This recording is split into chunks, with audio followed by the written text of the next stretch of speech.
আসসালামু আলাইকুম, কেমন আছেন আপনারা? নাদিরাস কিচেনে আপনাদের সবাইকে জানাই স্বাগত। মাত্র 10 টাকা প্যাকেটের এক প্যাকেট সুজি আর একটা ডিম দিয়ে আজকে আমি একটা বিস্কিট রেসিপি করে দেখাবো। আশা করছি আপনাদের ভালো লাগবে। প্রথমেই একটা বাটির মধ্যে একটা ডিম দিয়ে দিচ্ছি।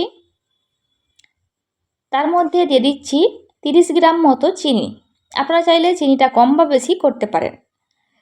চাইলে আপনারা এখানে গোটা চিনির পরিবর্তে গুঁড়ো চিনিটাও দিতে পারবেন। আর অল্প একটু লবণ দিয়ে দিলাম, দিয়ে খুব ভালো করে এটিকে ফাটিয়ে নিতে হবে।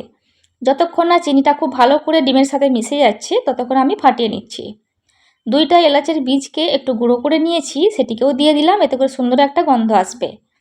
দেখুন বেশ কিছুক্ষণ সময় নিয়ে আমি খুব ভালো করে চিনি আর ডিম মিশিয়ে নিয়েছি। চিনিটা সম্পূর্ণভাবে গলে গেছে। এবার 10 টাকা প্যাকেটের একটা সুজি নিয়েছি। আর সুজি যদি মোটা দানা হয় তাহলে অবশ্যই সেই ক্ষেত্রে 2 চা চামচ ময়দা দিতে হবে। এখানে আমি সরু দানা সুজি ব্যবহার করেছি, তাই কোনো রকমের ময়দা দিচ্ছি না।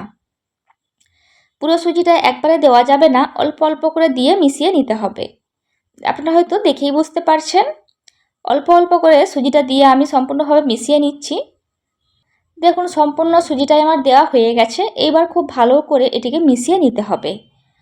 সুজিটাকে খুব ভালো করে মেশানো হয়ে গেছে। আর দেখুন অনেকটা নরম মনে হচ্ছে, সেই জন্য এখানে 1 চা চামচ পাউডার দুধ দিয়ে দিচ্ছি। এতে করে বিস্কুটের টেস্ট অনেকটা বেড়ে যাবে। আপনারা চাইলে 2 চা চামচ ময়দাও দিতে পারেন। দিয়ে খুব ভালো করে আবারও মিশিয়ে নিতে হবে।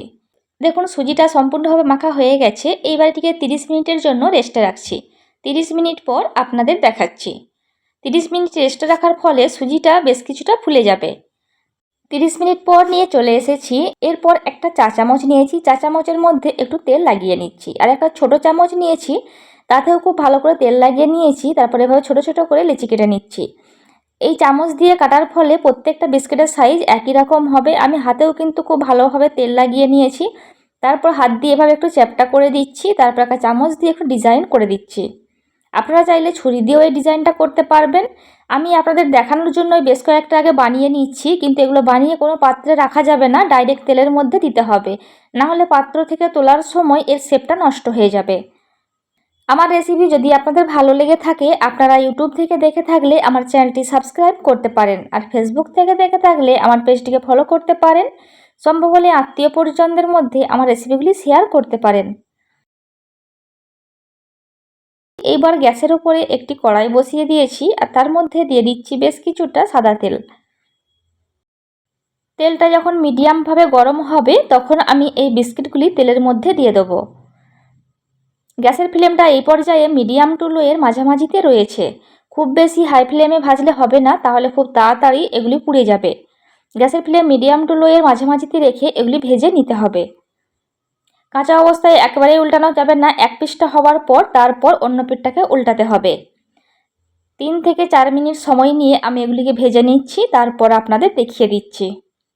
আমি কিন্তু একটা করে বিস্কিটের শেপ দিয়ে নিচ্ছি, তারপর সেটিকে তেলের মধ্যে দিয়ে দিচ্ছি। আপনারা হয়তো সেটা দেখেই বুঝতে পারছেন। এই রেসিপি সংক্রান্ত কোনো কোয়ারিজ থাকলে আমাকে অবশ্যই কমেন্ট করে জানাবেন। আর নতুন কোনো রেসিপি দেখতে চাইলে সেটাও আমাকে কমেন্ট করে জানাবেন, আমি অবশ্যই আপনাদের রিপ্লাই করব। এইভাবে সবগুলি আমার ভাজা হয়ে গেছে। আর দেখুন এবার এগুলিকে তুলে নিচ্ছি। আর দেখুন বিস্কুটগুলো দেখতে ঠিক এইরকম হয়েছে। এগুলি আপনারা কাঁচের জার কিংবা এয়ারটাইট বক্সের মধ্যে নর্মাল টেম্পারেচারেই রাখতে পারবেন 15 থেকে 20 দিন পর্যন্ত। এরপর আপনাদের একটা বিস্কিট আমি ভেঙে দেখাচ্ছি। এগুলি এখন গরম আছে তাই হালকা নরম লাগতে পারে। এগুলি ঠান্ডা হওয়ার পর অনেকটা শক্ত হয়ে যাবে। একদিকে চা বসিয়ে অন্যদিকে এই বিস্কিটটা বানিয়ে নেওয়া যায়। এতটাই সহজ পদ্ধতি আর এতটাই কম সময় লাগে এই বিস্কিটটা বানাতে। বাড়িতে অবশ্যই একবার হলেও বানাবেন, তারপর আমাকে কমেন্ট করে জানাবেন রেসিপিটা আপনাদের কেমন লেগেছে। আর দেখুন কতটা ক্রিস্পি হয়েছে। আর দেখুন কতটা সুন্দর লাগছে দেখতে, খেতে হয়েছিল অনেক বেশি মজার। ভিডিওটা এখানেই শেষ করছি। ভালো থাকবেন সবাই, আমাদের দোয়া করবেন, আমার রেসিপিগুলি দেখবেন। খোদা হাফেজ।